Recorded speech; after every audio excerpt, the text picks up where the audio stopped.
श्रीगोंदा तालुक्यातील शेतकऱ्यांसाठी कुकडी प्रकल्पातील पाणी प्रश्न हा अत्यंत गंभीर आणि जटिल आहे। विशेषतः उन्हाळ्यात पाण्याची टंचाई हे शेतकऱ्यांसमोरील मोठी समस्या बनते। या प्रश्नावर कायमस्वरूपी तोडगा काढण्यासाठी डिंबे माणिकडोह बोगदा प्रकल्प पूर्ण होणं आवश्यक आहे।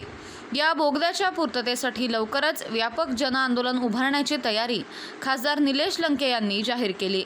त्यांच्या या घोषणेनं श्रीगोंदा तालुक्यातील शेतकऱ्यांमध्ये आशेचं किरण निर्माण झालाय।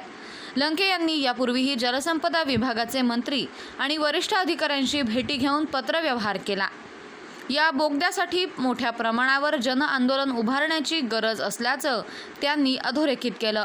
त्यांच्या मते हा बोगदा पूर्ण झाल्यास कुकडी प्रकल्पाला अतिरिक्त 3 ते 4 TMC पाणी मिळू शकेल, ज्यामुळे श्रीगोंदा तालुक्यातील पाण्याची समस्या मोठ्या प्रमाणात सुटेल।